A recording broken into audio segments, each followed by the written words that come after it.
Okay, we're in the witchcraft section, the medium section, and what we've seen is that these are very specific practices that it's not just a blanket thing. You can't engage in let's say consulting a medium, or you can't engage in witchcraft, or you can't engage in consulting horoscopes. It sometimes may seem like that, but when you get to the actual practical law, they are somewhat narrowed. So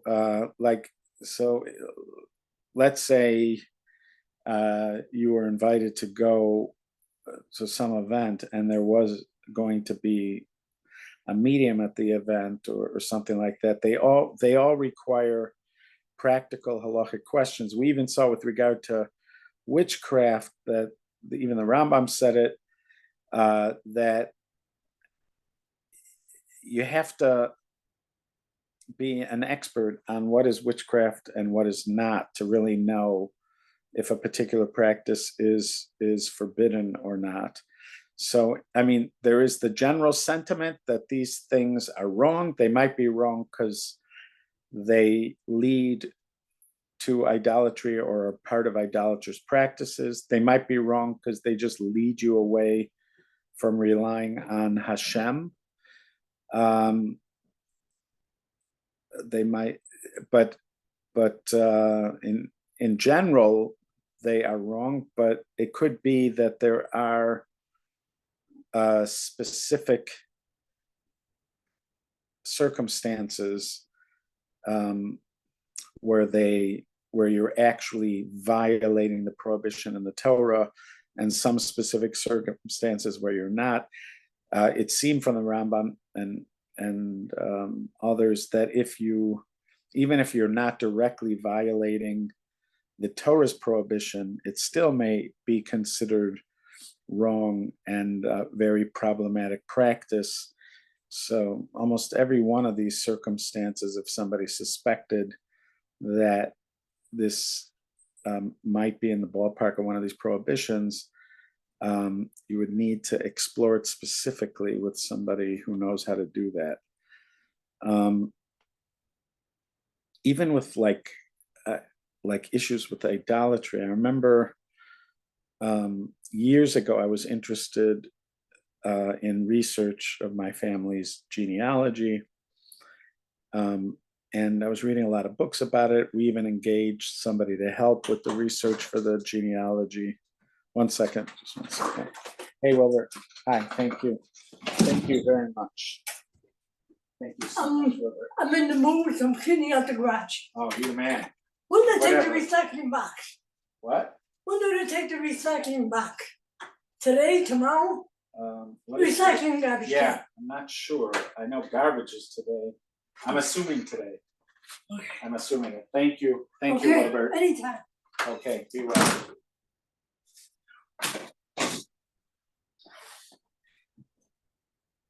Yeah, so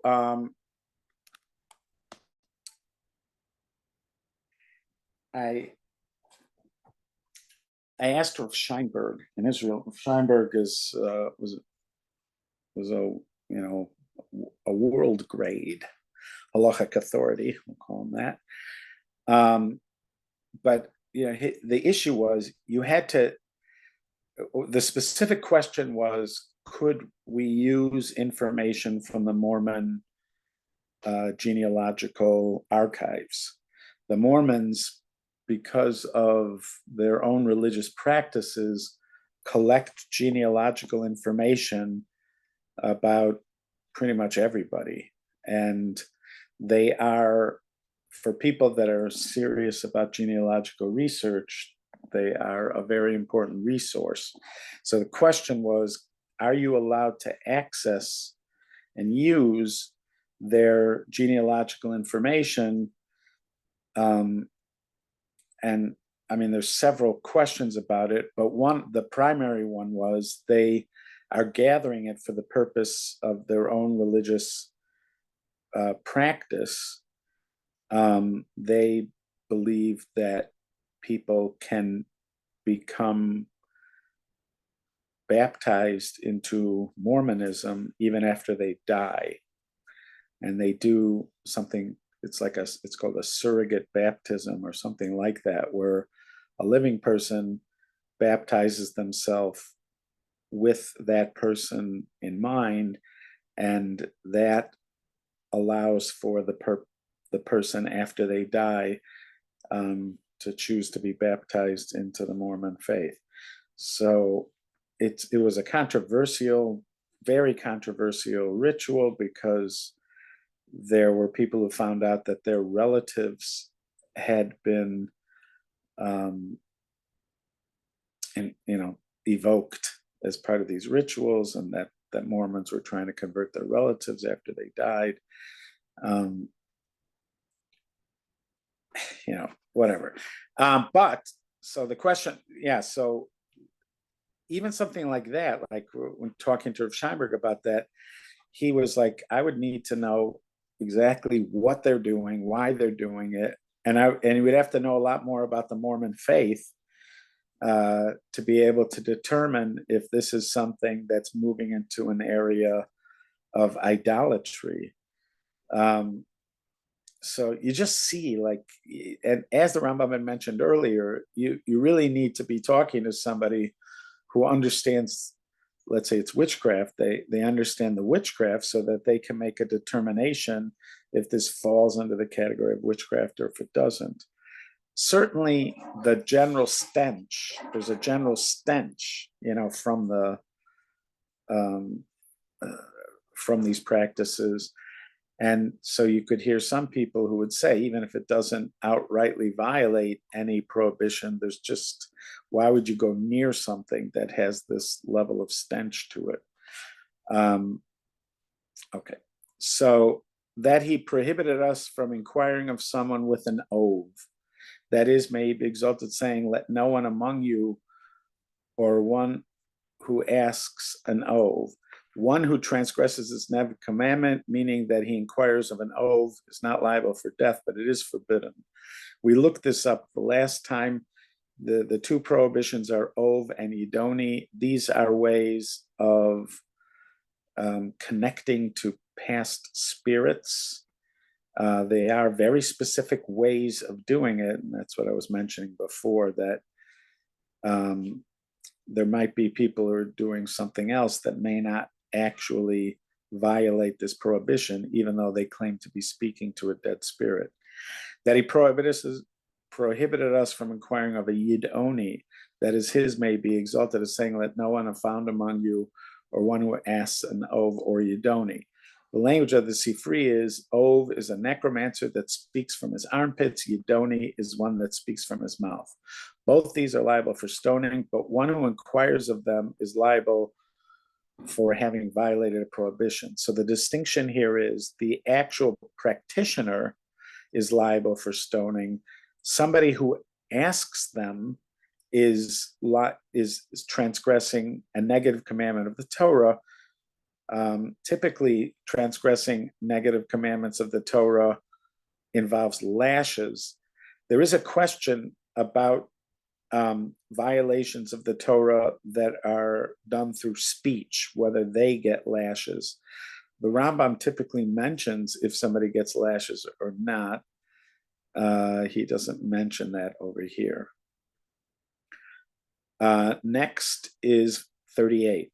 He prohibited us from inquiring of the dead, as is thought by those that are truly dead, even though they eat and feel, and think that one who does such dresses like this will have a dead person come to him during his sleep and tell him what he asks. So apparently, the prohibition here is that you are channeling the dead by dressing in a particular way and then going to sleep. And then the dead will come to you, and then and then this person can talk to the dead or communicate with the dead. And that is his may be exalted, saying, let no one have found among you, or one who inquires of the dead. In the Gemara Sanhedrin, one who inquires of the dead, this is one who starves himself, lodges in a graveyard so that a spirit of impurity should settle upon him. Anyone who violates this negative commandment is liable for lashes. See, so here he mentions lashes. In the previous one, he did not. So again, it seems like it's a very specific practice that's being prohibited here. So for example, there is a phenomenon which is a kind of cultural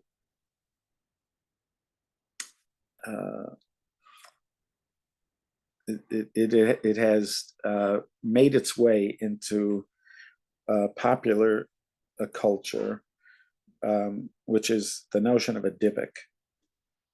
And there was somebody who collected some of the famous dybbuk stories. I think it was Gershon Winkler, maybe. And I remember having that book and we would read them. It was like reading scary stories around the campfire kind of thing. But the premise of a dybbuk is that it is the soul of somebody who died that has now occupied the body of another person. And even though this other person has their own soul, they are now also housing the soul of somebody who's departed. And these stories are typically like exorcism stories, where somebody has demonstrated all sorts of unusual behavior, and somebody who knows declares that there is a dybbuk, and then the person who's exercising the dybbuk will communicate with the dybbuk. And there are stories, there are dybbuk stories where they actually ask the dybbuk questions that have nothing to do with the present occupation of this other person or getting the person out. They're just, as long as they have this chance to talk to this soul, they want to ask questions of the soul. What was the next world like? What happened to them after they died? Questions like that. And so clearly these stories, which involve this, there are some of these stories are told by revered rabbinic figures who said they were present at the exorcism of a dybbuk, and so clearly they are talking to the dead. They are communicating with the dead. They're asking questions of the dead according to their own testimony, where they're saying they were there. They believed that this was a soul of somebody, that, in other words, that this person had already died, and that they're talking to the person, and they're asking him questions or her questions. So clearly there are circumstances where it is okay to talk to the dead or question the dead. So that's why I'm just saying, like, you'll see these kinds of things, and then you still need to ask questions afterwards, and the people that you need to ask these questions afterwards would have to be experts in these areas, and those are few and far between. I remember I told this story on several times, but there was a woman who once contacted me. She believed her son was her son's body was occupied. She called it a Jewish demon. The woman was Jewish, and she was told by a medium that her son is occupied by a Jewish demon. So it was actually an involved story and quite a dramatic one. But at the end of it, I spoke to Rabbi Twersky in Milwaukee, and Ramichal Twersky, and may he live long and in good health. And he said to me, I don't know anybody in America that deals with these things. But in Israel, there are several people that deal with these things. She should contact somebody she knows in Israel and have them set up, an interview with one of these people. So apparently, this is the kind of thing that there are people who are sort of experts in it, and they know how to do it, and they know how to determine if there is a divik or not. And so in these kind of things, you would have to speak to somebody like that, because a regular halachic authority is not, they can't make decisions about something if they don't entirely understand what's going on. So that's that.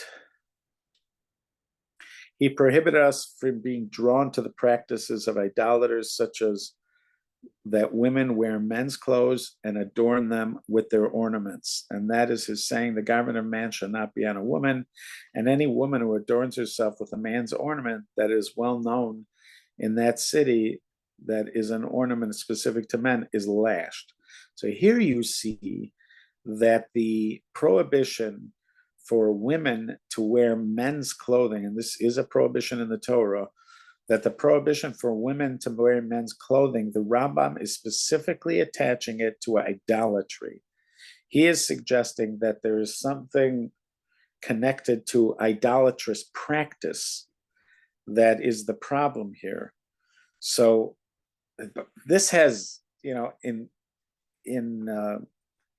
relatively contemporary times, where clothing styles have changed, this prohibition has brought up, for instance, questions about women wearing pants, wearing slacks. So is it considered a violation of this prohibition for a woman to wear slacks? Or other kinds of clothing that, like a pantsuit, like a suit. Is that a violation of this prohibition? After all, up until a certain point, this was considered a man style. And so you see all sorts of halachic questions about that. Or even there was a halachic question about whether there's a violation if a woman is serving in the army. Could she wear an army uniform, or can she carry a gun? Let's say she's carrying a gun, not in a situation where she's defending herself or killing an enemy, but she's wearing a gun because soldiers have to walk around carrying guns. So believe it or not, this is an issue that has come up, the prohibition of a woman wearing a man's clothes, even as far as a military uniform or carrying weapons. So the Rambam here is very much tying this to idolatrous issues, and it looks like this was the specific reason, his understanding of the specific reason for this prohibition, not simply some kind of blurring of the lines of morality. There are those commentaries who suggest that the problem here is, if you can't tell, when they're in public, if you can't tell who's a man and who's a woman, it allows for men and women to socialize with each other, and that could lead to immorality or immoral practices. But that's not how the Rambam's presenting it here. He's presenting it here as a problem connected to idolatry. And this is the other version of it, that he prohibits men from adorning with women's ornaments. And that is his saying, nor may a man wear a woman's garment. Any man who adorns himself like this, or wears what is well known in the city to be an ornament specific to women, is lashed. And you should know that this procedure, meaning that a woman adorn themselves with men's ornaments and men adorn themselves with women's ornaments, is done to arouse the drive for promiscuity, as is explained in the books written about this. It is often placed in the stipulation for making of some talismans. And it says, if a man is occupied with it, he should wear women's garments and adorn himself with gold and pearls and that which is similar to them. But if it is a woman, she should wear armor and arm herself with swords. This is very famous amongst those of this opinion. So again, he starts off by sounding like this is a promiscuity problem, but then he suggests that it's connected to talismans, which again makes it sound like it's getting to some kind of idolatrous practice, that there were apparently idolatrous talismans that required the men to dress up like women and women to dress up like men. And here you see in the description of women dressing like men, she should wear armor and arm herself with swords. That's why the question of women in the army comes up, because that's considered dressing like a man. That he prohibited us from inscribing colors such as blue, violet, and others on our bodies, as is done by idol worshippers. So here you have tattooing. And again, the Rambam is connecting it to idolatry. This is well known among the people of Egypt until today. This is a prohibition. This prohibition is his saying, do not put tattoo marks. One who transgresses this negative commandment is liable for lashes. The regulation of this commandment have already been explained at the end of Makot. So this somehow worked its way into Jewish culture as a reason why somebody would not be able to be buried in a Jewish cemetery. There are various reasons why somebody is not supposed to be buried in a Jewish cemetery, even if they're Jewish.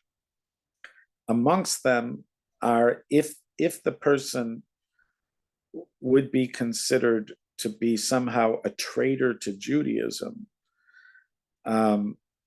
And so there are circumstances in which somebody would not be buried in a Jewish cemetery, or at least not, they might be buried on the side of the cemetery. In other words, technically it's in the Jewish cemetery, but its own section for people that are considered to be sort of like a traitor to Judaism. There's no indication that a tattoo puts you in that situation. So it's considered an urban legend, a false urban legend. On Snopes, it would say false. This is not true, that if somebody got a tattoo, that they can't be buried in a Jewish cemetery. This was an episode of Curb Your Enthusiasm, where in that episode, Larry David returns from a vacation.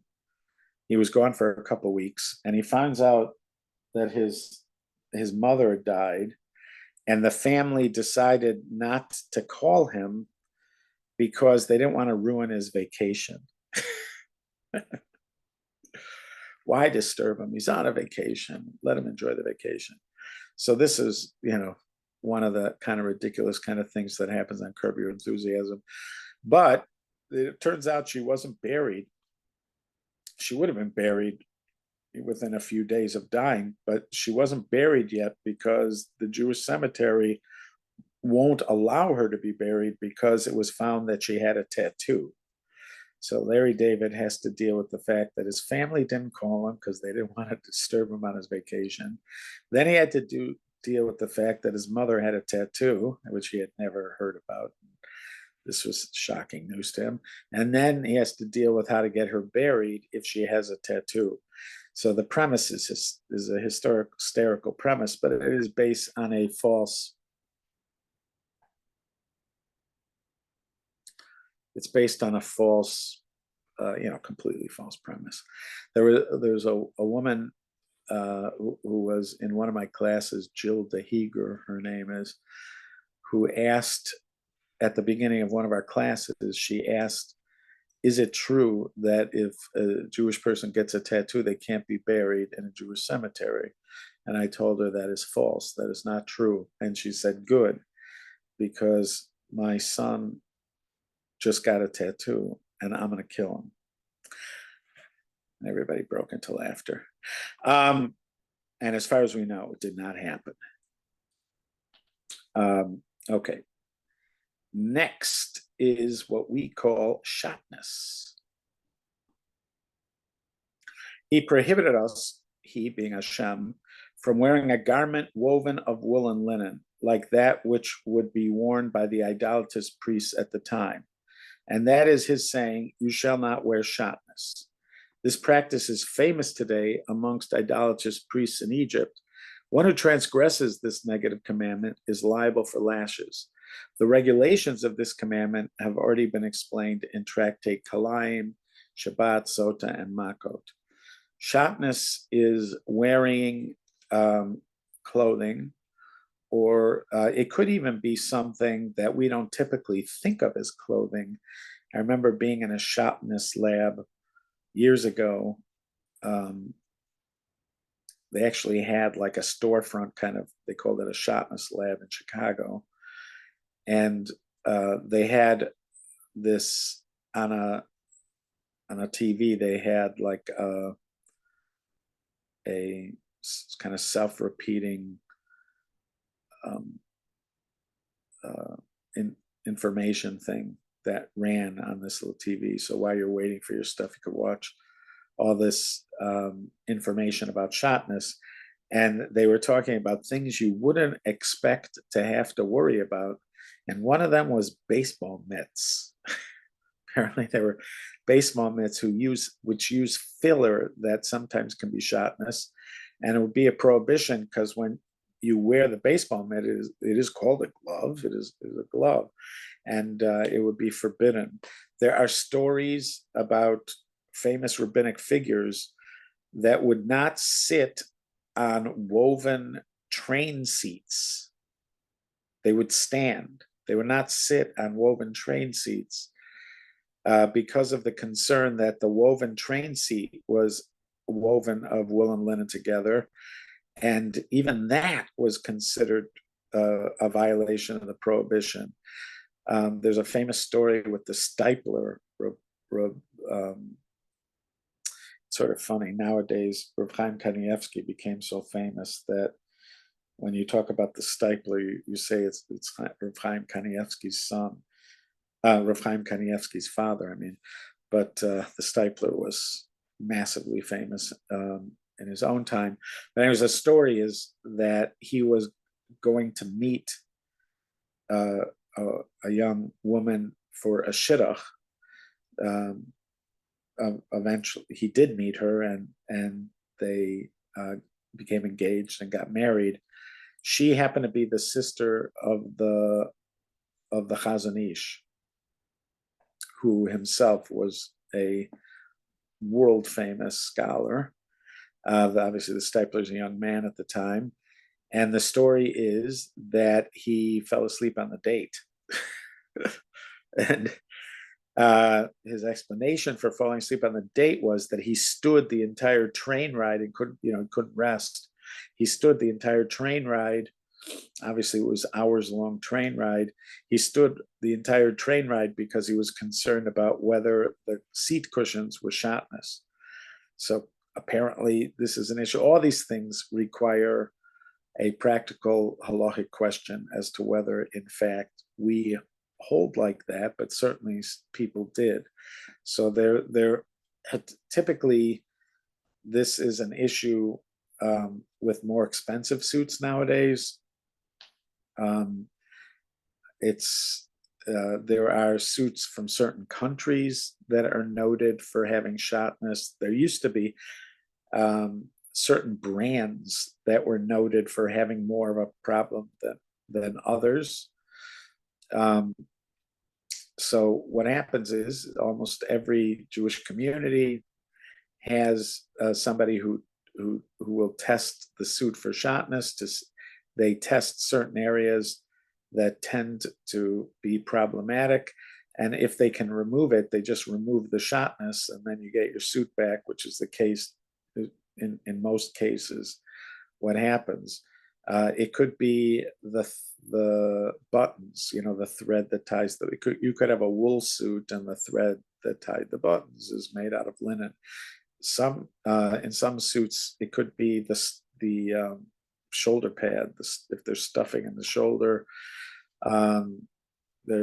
It could be in the seams in certain areas of suits. So when you buy a suit, you bring it to one of these shotness labs. There was a shotness lab in Brooklyn. I don't know if it still exists, that you could call them and tell them what your suit was, and they would tell you based on their experience if it has shotness or not. And you'll see some statistics, like somebody will say, if your suit, this is for men's suits, obviously, if your suit is if cost under $400 and is not made in this place, or this place, it's 99% doesn't have shotness. I don't know about dresses because I personally have never had to check a dress for shotness.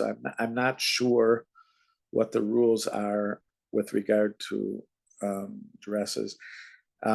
If it's again, it would have to be made out of wool or linen to begin with,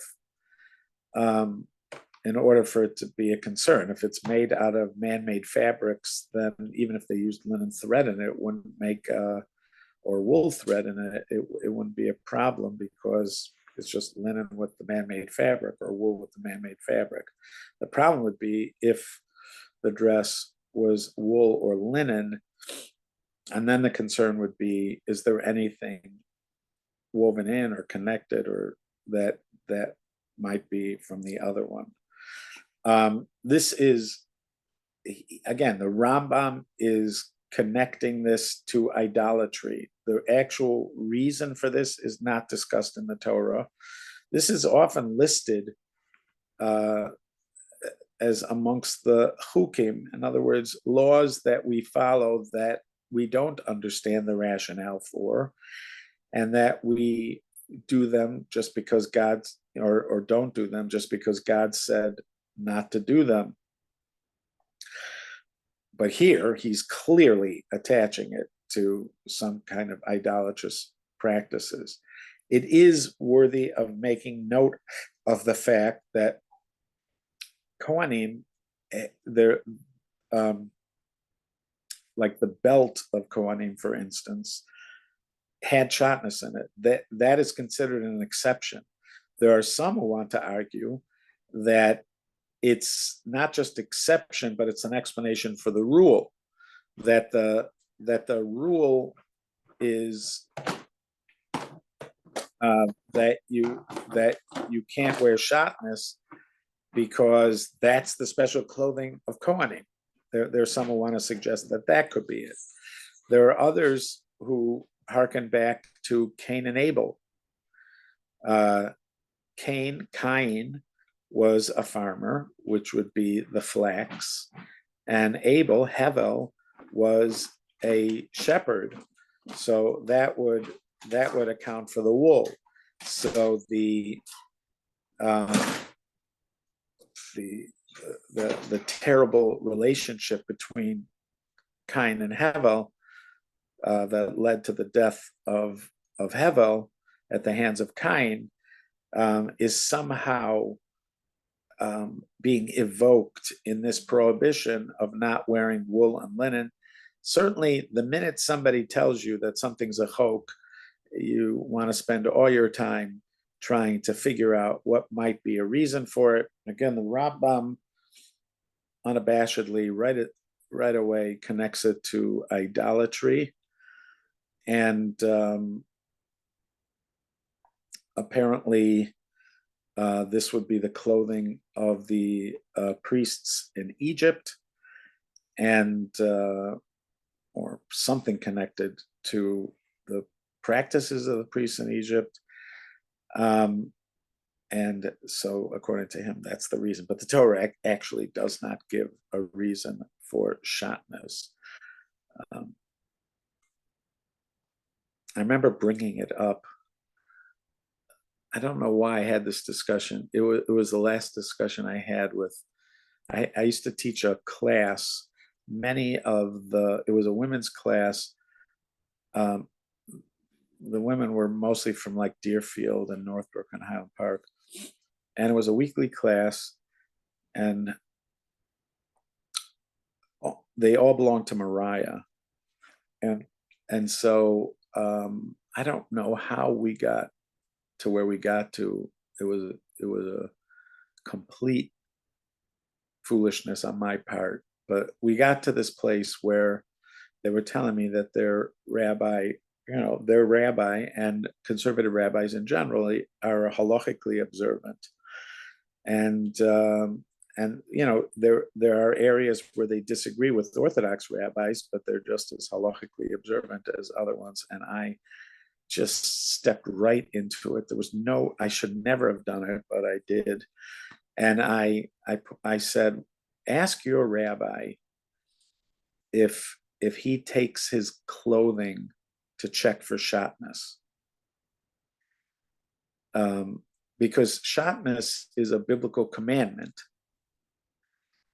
So ask him if he does that, and also ask him if he toivels his dishes, his stuff, because dipping your dishes in the mikvah is also a biblical commandment.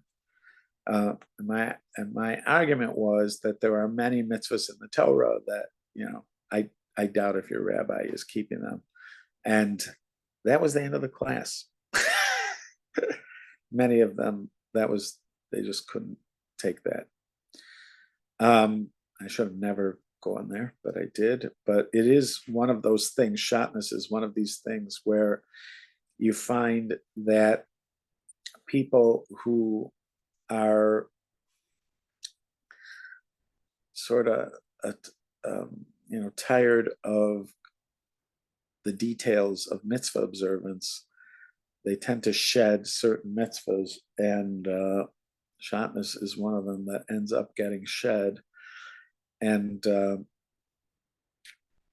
it ends up being an Orthodox thing, even though it shouldn't be, because it's from the Torah. Okay. Rabbi? This was a very long time ago. I remember that it was my oldest nephew, Ben, for his bar mitzvah suit.